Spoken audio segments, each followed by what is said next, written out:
బంగారం ధర తగ్గుముఖం పట్టింది. నిన్నటితో చూస్తే నేడు కూడా బంగారం ధర స్వల్పంగా తగ్గింది. ఒకే రోజు పసిడి ధర 3,000 ధర తగ్గింది. 24 క్యారెట్ల 10 గ్రాముల బంగారం ధర 96,710 పలుకుతుంది. అయితే 22 క్యారెట్ల బంగారం ధర 87,650 రూపాయలు పలుకుతుంది. 1 కేజీ వెండి ధర 1000 రూపాయలు తగ్గింది.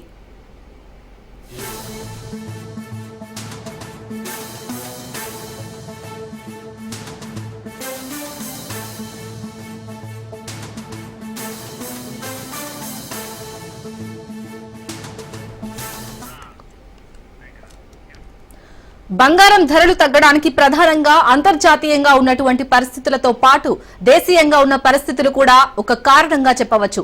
ప్రస్తుతం పసిడి ధరలు ఆల్ టైమ్ రికార్డు స్థాయి నుంచి తగ్గుతున్నాయి. ఇదిలా ఉంటే ప్రస్తుతం అంతర్జాతీయంగా బంగారం ధర ఒక ఔన్స్ $3,230 ఉంది. గతంలో ఇది $3,500 ఉంది. అంతర్జాతీయ మార్కెట్లో బంగారం ధర భారీగా తగ్గుతుంది.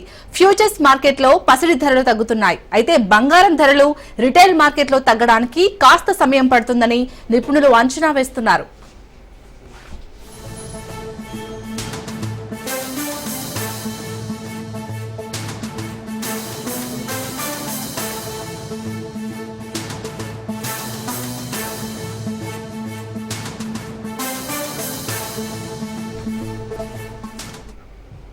ప్రయాణికుల కోసం ఏర్పాటు చేసిన బస్ బేలను గాలికి వదిలేశారు జీవీఎంసీ అధికారులు. స్థానికంగా అధికారం కోసం పోరాటం చేస్తూ ప్రజల అవసరాలపై నిమ్మకు నీరెత్తినట్టు వ్యవహరిస్తున్నారు. గత వైసీపీ ప్రభుత్వం G20 సదస్సులో నగర సుందరీకరణ కోసం తీసుకువచ్చిన బస్ బేలను రాజకీయాల కోసం పర్యవేక్షణ లేకుండా వదిలేశారు నాయకులు. దీంతో లక్షలాది రూపాయలతో నిర్మించిన బస్ బేలు శిథిలం చెందడంపై ప్రజలు ఆవేదన చెందుతున్నారు. దీనిపై పూర్తి సమాచారాన్ని మా ప్రతినిధి విశాఖ నుంచి సూర్యప్రకాష్ అందిస్తారు. ఆంధ్రప్రదేశ్ లో సుందరీకరణ నగరంగా ఏదైనా పేరు ఉంది అంటే అది పూర్తిగా విశాఖపట్నం పరిధికైతే చెందుతుంది. విశాఖపట్నాన్ని అంతే విధంగా సుందరీకరణంగా తీర్చిదిద్దడానికి అది ఒక ప్రాంతం మొత్తాన్ని కూడా గత ప్రభుత్వం G20 సదస్సుల సమయంలో అయితే పూర్తి ఏర్పాట్లు అయితే చేయడం జరిగింది. అందుకు అనుగుణంగానే స్థానికంగా ఎక్కడికక్కడ బస్ బేలను ఏర్పాటు చేయడం జరిగింది. బస్ బేలతో స్థానికంగా ఉన్న ప్రజలకు ఎంతో వెసులుబాటు కల్పిస్తూ ఆ లోపల కూర్చోడానికి ఎన్నో సౌలభ్యాలను కల్పిస్తూ లోపల మొత్తాన్ని కూడా ఎన్నో ఏర్పాటు చేశారు. దాదాపు ఒక్కొక్క బస్ బేలకు 30 నుండి 40 లక్షల రూపాయలు ఖర్చు చేసి ఈ యొక్క ప్రాంతాన్ని మొత్తం కూడా జీవీఎంసీ ఆధ్వర్యంలో సుందరీకరణంగా తీర్చిదిద్దడం అయితే జరిగింది. అందుకు అనుగుణంగా అన్ని బస్ బేలను కూడా తీసుకురావడం అయితే జరిగింది. ఆ గత ప్రభుత్వం విశాఖపట్నం పోర్ట్ స్టేడియం వద్ద అలానే పోర్ట్ హాస్పిటల్ వద్ద అయితే ఏర్పాటు చేసిన ఈ యొక్క బస్ బే అయితే మనం చూస్తున్నాం. ప్రస్తుతం ఈ ప్రాంతంలో ఉన్న బస్ బే అయితే పూర్తిగా కూడా ధ్వంసమైన దృశ్యాలు అయితే మనకు కనిపిస్తున్నాయి. ఎక్కడికక్కడ దాదాపు ఒక 30 లక్షల రూపాయలు 26.90 లక్షల రూపాయలు వెచ్చించేసి ఈ యొక్క ప్రాంతాన్ని మొత్తం కూడా సుందరీకరణంగా అయితే తీర్చిదిద్దడం అయితే జరిగింది. అప్పట్లో ఈ బస్ బే ఎంత అందంగా ఉండేదంటే ఇక్కడ పోర్ట్ స్టేడియం పోర్ట్ హాస్పిటల్ అని చెప్పేసి బోర్డ్స్ అయితే ఉండేవి.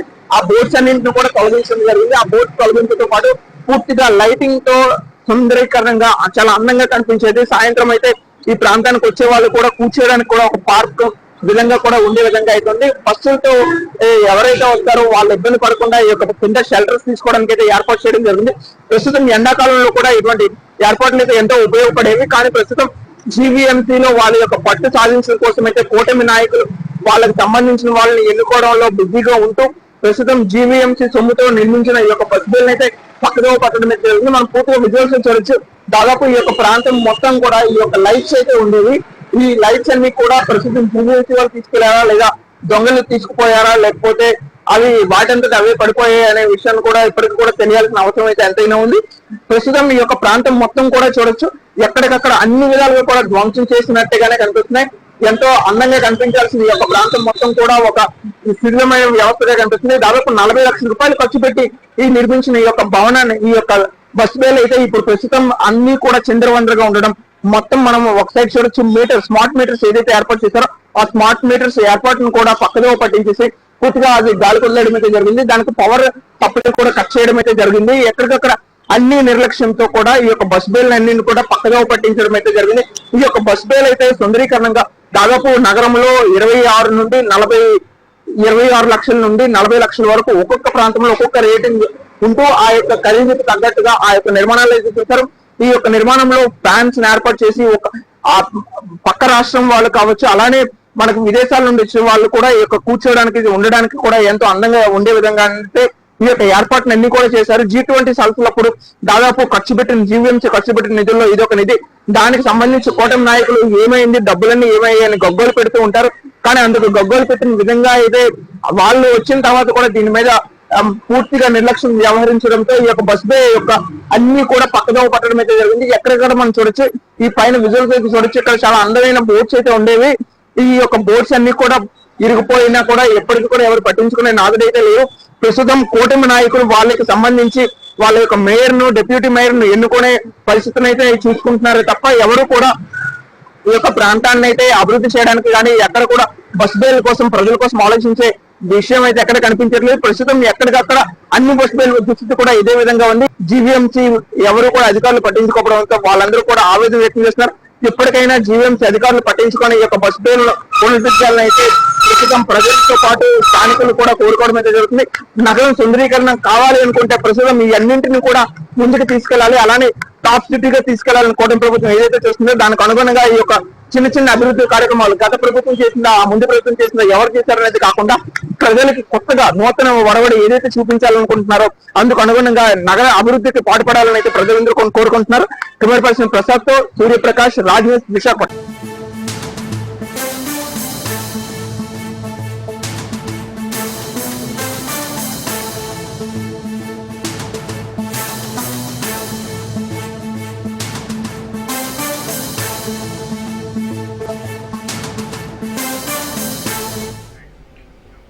ములుగు జిల్లాలో అకాల వర్షాలు అతలాకుతలం చేశాయి. ఏటూరు నాగారం, మంగపేట, కన్నాయిగూడెం, వెంకటాపురం, వాజేడు, తాడ్వాయి మండలాల్లో ఉరుములు, ఈదురుగాలులతో నిన్న రాత్రి నుండి భారీ వర్షం కురిసింది. కొనుగోలు సెంటర్లలో ఉన్న ధాన్యం మొత్తం వరద నీటిలో మునిగిపోవడంతో రైతులకు తీరని నష్టం వాటిల్లింది. అకాల వర్షాలతో ఒక పక్క వరి పొలాల్లో ధాన్యం మొత్తం రాలిపోగా కొనుగోలు సెంటర్లకు తీసుకొస్తే భారీ వర్షానికి వడ్లన్నీ వరద నీటిలో కొట్టుకుపోతున్నాయని రైతులు ఆవేదన వ్యక్తం చేస్తున్నారు. ఎక్కితే ఇట్లా పడి అట్లా అక్కడికి వెళ్తే మిషన్ కాంచెల కిందకి వెళ్తుంది.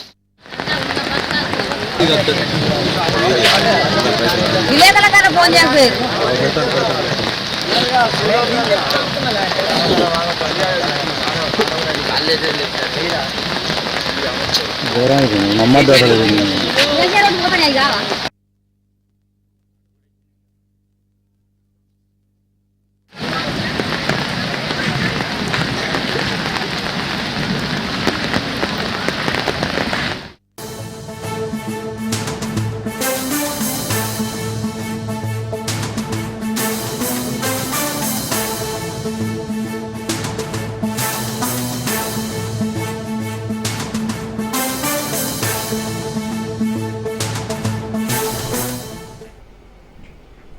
మంచిర్యాల జిల్లాలో రైతులు రోడ్డెక్కారు. చెన్నూరు మండలం కిష్టంపేట ప్రధాన రహదారిపై రైతులు బైఠాయించి నిరసన తెలిపారు. అకాల వర్షాలతో తడిసిన ధాన్యాన్ని షరతులు లేకుండా కొనుగోలు చేయాలని రైతులు డిమాండ్ చేశారు. సకాలంలో ధాన్యం కొనుగోలు చేయకపోవడంతోనే ఇబ్బందులు పడుతున్నామని వాపోయారు రైతులు.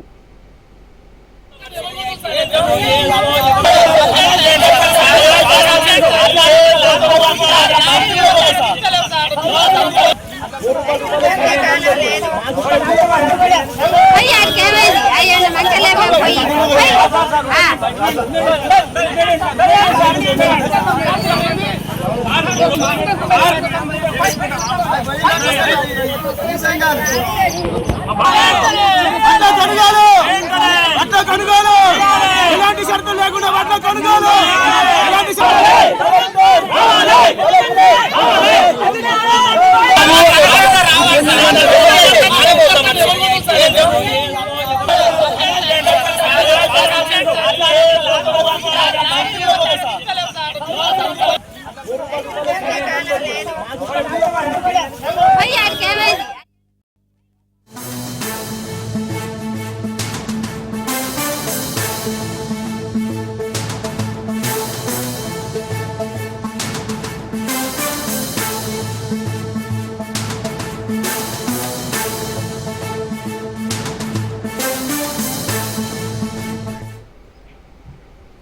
ఏపీ శాసనమండలి డిప్యూటీ చైర్పర్సన్ మయానా జకియా ఖానం బీజేపీలో చేరారు.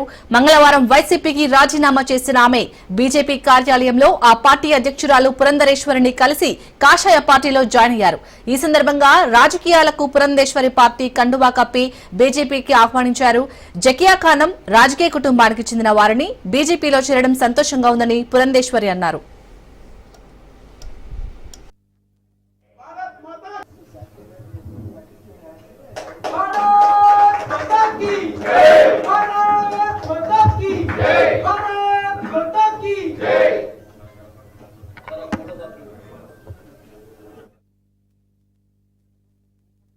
నిజంగా సుదీనంగా భావిస్తున్నాను. ఎందుకంటే భారతీయ జనతా పార్టీ ఏదైతే ఒక నమ్మకంతో విశ్వాసంతో దేశ ప్రజల వద్దకు వచ్చిందో 2014 సంవత్సరంలో కనుక మీరు చూసినట్లయితే భారతీయ జనతా పార్టీ నినాదం సబ్కే సాత్ సబ్కా వికాస్ అంటే అందరినీ కలుపుకుంటూ మనం ముందుకు వెళ్ళి దేశ ప్రగతిని సాధిద్దాము అనేటువంటి ఒక భావన. ఈ సబ్ అంటే అందరూ అనేటువంటి పదంలో కుల మతాలకి అసలు ఎటువంటి చోటు లేదు, తావు లేదు. అందరినీ కలుపుకుంటూ భారతీయులంగా ముందుకు వెళ్దాం అనేటువంటి ఒక భావన. ఇది కేవలం 2014లో ఇచ్చినటువంటి నినాదం మాత్రమే కాదు, భారతీయ జనతా పార్టీ మూల సిద్ధాంతం కూడా. కనుకనే ఇది కేవలం నినాదంతో సరిపెట్టకుండా ఇది భారతీయ జనతా పార్టీ విశ్వాసం అనేటువంటి విషయం ప్రజలందరూ కూడా గమనించవలసిందిగా మేమైతే చేస్తున్నటువంటి విజ్ఞప్తి. ఈ రోజు జాకియా గారు డిప్యూటీ చైర్పర్సన్ గా ఉన్నారు మండల శాసన మండలిలో.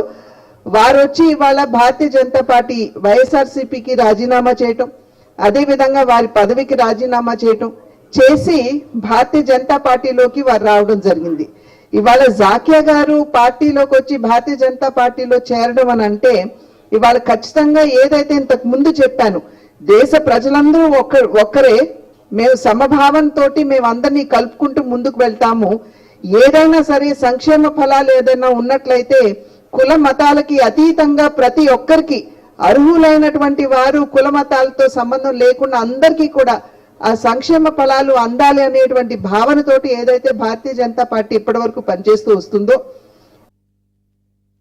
నేను ఒక ధైర్యంగా నిర్ణయాన్ని తీసుకున్నాను. ఎందుకంటే మన దేశ ప్రధాని గారు పెద్దలు గౌరవనీయులు పూజ్యులు నరేంద్ర మోదీ గారు కుల మతాలకు అతీతంగా ప్రతి ఒక్కరిని కూడా తన బిడ్డలుగా భావించి ఏవైతే వాళ్ళు భారతీయులుగా ఉండి భారతీయ పౌరులుగా ఉన్నారో అందరికీ సమానంగా రాజ్యాంగంలో కల్పించిన హక్కులకు తర్వాత సంక్షేమ పథకాలు గాని అన్ని అందిస్తున్న ఒక మంచి ప్రధానమంత్రిగా పేరు తెచ్చుకున్నారు. ప్రత్యేకంగా ముస్లిం మైనార్టీల విషయంలో వస్తే, మహిళల విషయానికి వస్తే త్రిపుల్ తలాక్ గాని తర్వాత అనేక విషయాలపైన వక్ఫ్ బిల్లులో కూడా చాలా మంది పెద్దలు ఆ వక్ఫ్ సంబంధించిన సంపదను వాళ్లకు మాత్రమే సొంతం చేసుకునేవారు. కానీ అలా కాకుండా పేద వర్గాలు కూడా ఆ సంపదలో భాగస్వాములు కావాలా అని ఒక మంచి కోరిక పైన ప్రధాని మోదీ గారు కూడా మంచి నిర్ణయం తీసుకున్నారు. సబ్కా సాత్ సబ్కా వికాస్ అన్న నినాదం చాలా ఒక మనసును దగ్గరకు చేసింది. ఎందుకంటే గౌరవ ప్రధాని గారు ప్రతి ఒక్కరికి కూడా కలుపుకొని పోతూ అనేక వర్గాల్లో పేద వర్గాల్లో గాని ముందు నుంచి కూడా అనేక రాష్ట్రాలకు ఆయన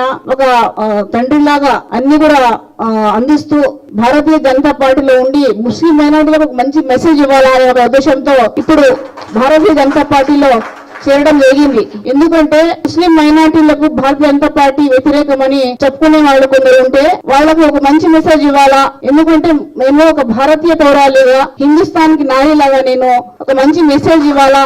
అందరి ముస్లిం మైనార్టీలో చాలా మంది మహిళలు కూడా మమ్మల్ని చూసి వాళ్ళు కూడా ముందుకు రావాలనే ఉద్దేశంతో నేను ఈ రోజు భారతీయ జనతా పార్టీలో చేరాను.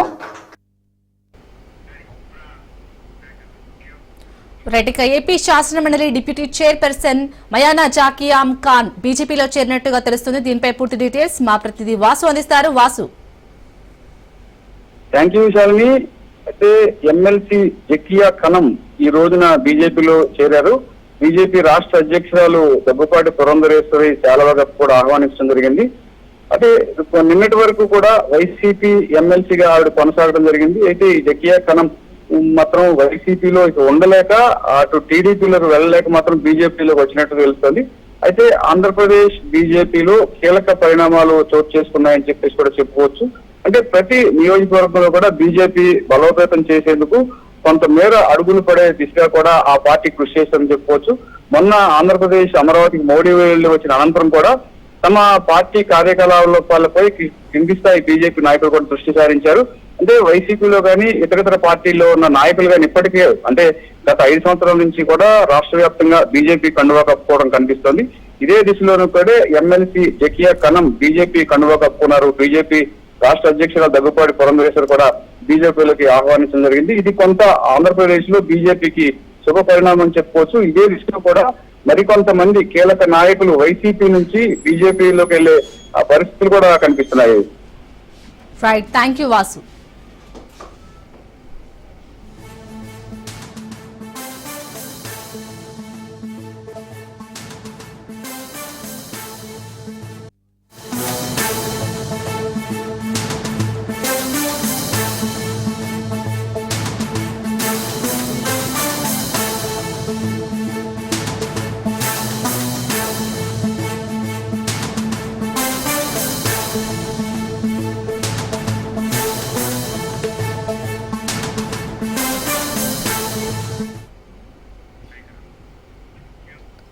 చైనా ప్రభుత్వ మీడియా గ్లోబల్ టైమ్స్ కు చెందిన ఎక్స్ ఖాతాను భారత్ బ్లాక్ చేసింది. పహల్గామ్ ఉగ్రదాడికి ప్రతీకారంగా భారత్ చేపట్టిన ఆపరేషన్ సింధూర్ సమయంలో తప్పుడు సమాచారాన్ని వ్యాప్తి చేసినందుకు ఈ మేరకు చర్యలు తీసుకుంది. ఆ సంస్థకు చెందిన ఎక్స్ ఖాతాను భారత్ లో బ్లాక్ చేసేసింది. కాగా ఉగ్రవాదులు వారి స్థావరాలను ధ్వంసం చేసిన భారత్ తీరును ప్రపంచ దేశాలు సమర్థిస్తుంటే ఈ అంశంలో మాత్రం చైనా తన వక్రబుద్ధిని ప్రదర్శించింది. చైనా అధికారిక మీడియా అయిన గ్లోబల్ టైమ్స్ పాక్ కు అనుకూలంగా ప్రచారం చేసినట్లు భారత్ గుర్తించింది. ఈ మేరకు చర్యలు తీసుకుంది. ఆ సంస్థ ఎక్స్ అకౌంట్ ను విత్ హెల్ లో ఉంచింది.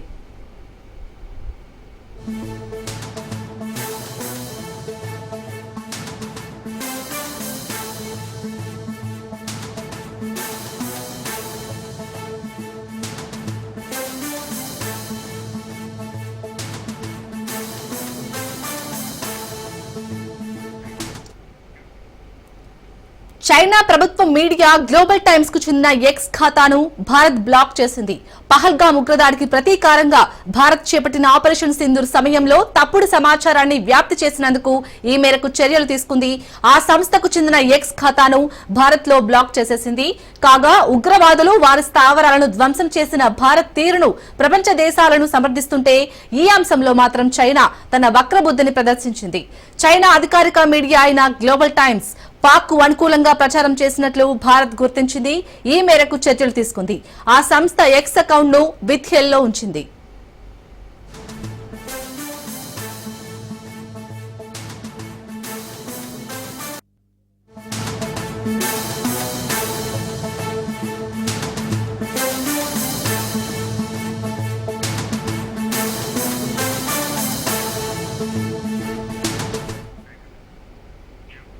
భద్రాద్రి కొత్తగూడెం జిల్లా అశ్వరావుపేటలోని ఓ కొబ్బరి తోటలో చిరుత కలకలం రేపింది.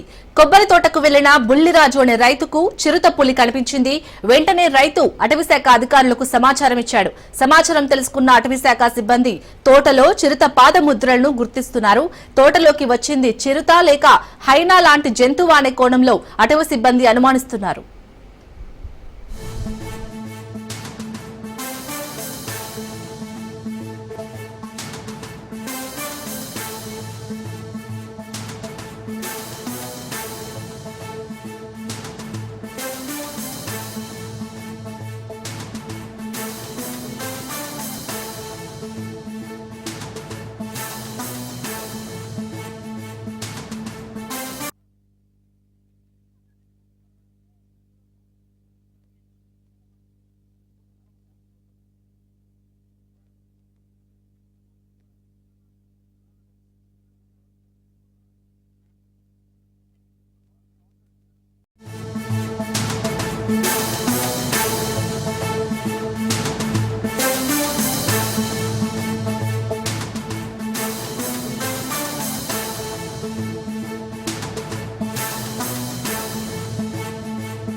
అరుణాచల్ ప్రదేశ్ రాష్ట్రంలోని కొన్ని ప్రాంతాలకు చైనా పేర్లు పెట్టడంపై భారత్ తిరస్కరించింది. చైనా వ్యర్థ విఫల ప్రయత్నాలను తాము గమనిస్తూనే ఉన్నామని భారత విదేశాంగ శాఖ వ్యాఖ్యానించింది. అరుణాచల్ ప్రదేశ్ ఎప్పటికీ భారత్ లో అంతర్భాగమేనని స్పష్టం చేసింది. పేర్లు మార్చినంత మాత్రాన వాస్తవాలు మారవని తెలిపింది. అయితే భారత భూభాగంలోని ప్రదేశాల పేరు మార్చడానికి చైనా ప్రయత్నించడం ఇదే మొదటిసారి కాదు.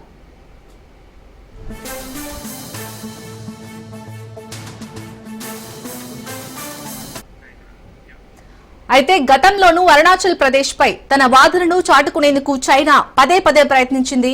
గత ఏడాది ఏప్రిల్లో కూడా అరుణాచల్లోని వాస్తవ నియంత్రణ రేఖ ఎల్ఏసీ వెంబడి ఉన్న పలు ప్రదేశాలకు 30 కొత్త పేర్లతో కూడిన 4వ జాబితాను చైనా రిలీజ్ చేసింది. అరుణాచల్ ప్రదేశ్ ను బీజింగ్ జాంగ్నంగా డ్రాగన్ కంట్రీ గుర్తిస్తుందని గ్లోబల్ టైమ్స్ నివేదించింది.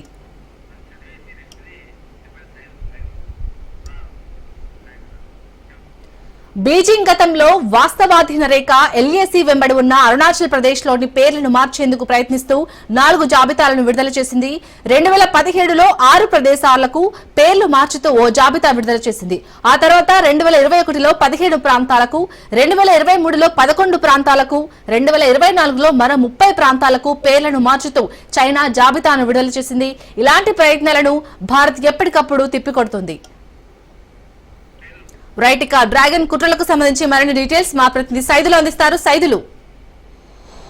భారత్ చైనా సరిహద్దు వివాదం మరోసారి తెరపైకి వచ్చింది. అరుణాచల్ ప్రదేశ్ లో ఉన్నటువంటి కొన్ని ప్రాంతాలకు చైనా కొన్ని పేర్లు పెడుతూ అధికారికంగా ఉత్తర్వులు జారీ చేసింది. అలా ఉత్తర్వులని మనం భారత్ ఖండిస్తూ వస్తుంది. ఈ వివాదం ఇప్పటి నుంచి కాదు, మొదటి నుంచి కూడా అరుణాచల్ ప్రదేశ్ లో ఉన్నటువంటి కొన్ని ప్రాంతాలు అవి చైనాకు సంబంధించినవని చైనా మొదటి నుంచి కూడా పదే పదే ఇలాంటి కవింపు చర్యలకు పాల్పడుతూ వస్తుంది. అయితే భారత్ ఇప్పటికే దీన్ని ఖండించింది. భారత్ విదేశాంగ శాఖ చైనా తీరు పట్ల ఖండించింది. ఎందుకంటే ఏ విధంగా అరుణాచల్ ప్రదేశ్లో ఉన్నటువంటి కొన్ని ప్రాంతాలకు చైనా అధికారికంగా కొన్ని పేర్లు పెట్టి ఉత్తర్వులు ఎలా చెప్తుందనే దానిపైన కూడా మనం దీన్ని పూర్తిగా భారత్ విదేశాంగ ఖండిస్తూ వస్తుంది. సో దానంత మాత్రాన పేర్లు మార్చినంత మాత్రాన వాస్తవాలు మారవని భారత్ చెప్తూ వస్తుంది. దీనిపైన అంటే ఇప్పటికే మొత్తం భారత విదేశాంగం మండిపడుతూ వస్తుంది. చైనా తీరు ఈ సమయంలో సరైనది కాదు అని చెప్పేసి కూడా చెప్తున్నారు. ఎందుకంటే గతంలో ఇప్పటి నుంచి కాదు, వివాదం మొదటి నుంచి కూడా ఇది వివాదం కొనసాగుతూనే ఉంటుంది. ఎందుకంటే అసలు వివాదం ఏంటంటే చైనా భారత్ మధ్య మెక్మోహన్ రేఖను అంతర్జాతీయ సరిహద్దు రేఖగా మనం భావిస్తాము. కానీ చైనా దాన్ని కొట్టిపారేస్తూ వస్తుంది మొదటి నుంచి కూడా. ఎందుకంటే ఆ డిబేట్లో అత్యధిక భాగం భారత్ ఆధీనంలో ఉంది. అంటే అరుణాచల్ ప్రదేశ్లో ఉన్నటువంటి డిబేట్లో ఉన్నటువంటి సగం భాగం కూడా భారత్ వైపే ఉంది. కానీ అది డిబేట్లో ఉన్నటువంటి సగం భాగం మాది అని చెప్పేసి చైనా పదే పదే ఇలాంటి చర్యలకు పాల్పడుతూ వస్తుంది.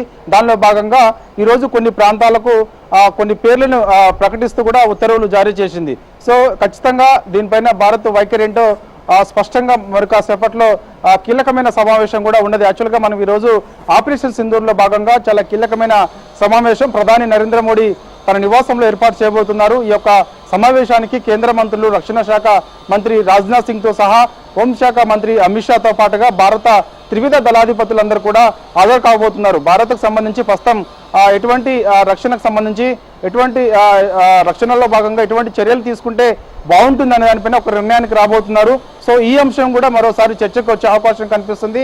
చైనాకు సంబంధించినటువంటి సరిహద్దు అంశం, అరుణాచల్ ప్రదేశ్లో ఉన్నటువంటి కొన్ని ప్రాంతాలకు సంబంధించినటువంటి సరిహద్దు అంశం ఏదైతే ఉందో ఈ అంశం కూడా మరోసారి చర్చకు వచ్చే అవకాశం కనిపిస్తుంది. దానిలో భాగంగా ఒక నిర్ణయానికి కూడా రాబోతున్నారు. చూడాలి మరి ప్రధాని మోడీ నేతృత్వంలో జరగబోయేటువంటి యొక్క కీలకమైన సమావేశంలో ఈ అంశంపైన చర్చకు వచ్చిన తర్వాత ఎటువంటి నిర్ణయం భారత్ తీసుకోబోతుంది అనేది కూడా కొంత ఉత్కంఠంగా మారిందని కూడా చెప్పవచ్చు. 1950 దశకం చివరిలో డిబేట్ను తన ఆధీనంలో కలుపుకోవాలని చైనా ప్రయత్నం చేసింది. కానీ ఆక్సాయ్ చీన్ నుంచి సుమారు 38,000 చదరపు కిలోమీటర్ల ప్రాంతాన్ని తమ ఆధీనంలోకి చైనా తీసుకోవాలని చెప్పేసి ప్రయత్నం చేసింది. కానీ ఈ ప్రాంతం లద్దాఖ్ సంబంధించినటువంటి ప్రాంతం. చైనా ఇక్కడ నేషనల్ హైవే 291 కూడా నిర్మించింది. అది దీన్ని తూర్పు ప్రాంతీయ సీజింగ్గా జోడిస్తుంది. భారత్ మాత్రం దీన్ని అక్రమ స్వాధీనంగానే భావిస్తుంది. ఎందుకంటే గత కొన్ని రోజుల నుంచి కూడా కొన్ని ఏళ్ల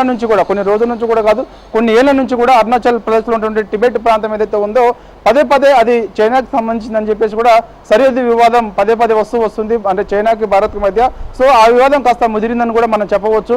సో అందుకు మరి ఇప్పుడు ప్రధాని నరేంద్ర మోడీ నేతృత్వంలో జరగబోయేటువంటి కీలక సమావేశంలో ఈ అంశం తెరపైకి వస్తుంది. సో ఖచ్చితంగా చర్చకు వస్తుంది. చర్చకు వచ్చిన తర్వాత భారత్ వైఖరి ఏంటో కూడా స్పష్టంగా చెప్పే అవకాశం కనిపిస్తుంది. అరుణాచల్ ప్రాచీన చరిత్ర గురించి అత్యంత స్పష్టమైన వివరాలు ఏదైందంటే అరుణాచలం అసోం పక్కనే ఉంటుంది అరుణాచల్ ప్రదేశ్ కూడా. సో ఇక్కడ పురాతన ఆలయాలు కూడా చాలా ఉన్నాయి ఈ యొక్క టిబెట్ ప్రాంతంలో. సో ఇక బర్మా భూటాన్ సంస్కృతి ప్రభావం కూడా ఎక్కువగా ఉంటుంది. సో 16వ శతాబ్దంలో తవాంగ్లో నిర్మించిన ఈ యొక్క ఆలయ ప్రాంతానికి ప్రత్యేక గుర్తింపు కూడా తీసుకొచ్చింది. ఆ విషయం అందరికీ తెలుసు.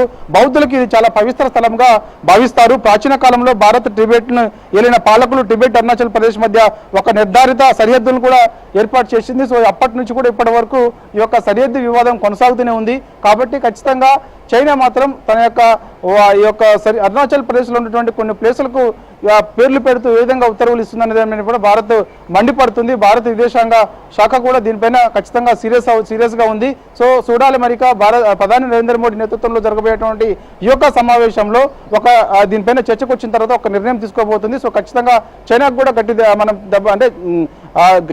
గట్టి హెచ్చరిక కూడా మనం భారత్ ఈసారి ఇచ్చే అవకాశం కనిపిస్తుంది. ఎందుకంటే పదే ఈ వివాదం తెరపైకి వస్తుంది. చైనా ఈ సరిహద్దు వివాదం ఏదైతే ఉందో సరిహద్దు వివాదాన్ని శాంతి చర్చల ద్వారా కూడా చర్చించుకోవాల్సి ఉంటుంది. శాంతి చర్చలు జరుపుకోవాల్సిన అవసరం ఉంటుంది. రెండు దేశాలు కూడా కూర్చొని భారత విదేశాంగ శాఖ అదేవిధంగా చైనా విదేశాంగ శాఖకు సంబంధించినటువంటి శాంతి చర్చలు కూడా జరగాల్సి ఉంటుంది. కానీ అలా జరగకుండా ఇప్పుడు అరుణాచల్ ప్రదేశ్లో ఉన్నటువంటి కొన్ని ప్రాంతాలకు నేరుగా చైనాకు సంబంధించినటువంటి పేర్లు పెట్టడం దాన్ని పూర్తిగా భారత్ ఖండిస్తుంది. Right, thank you Saidulu.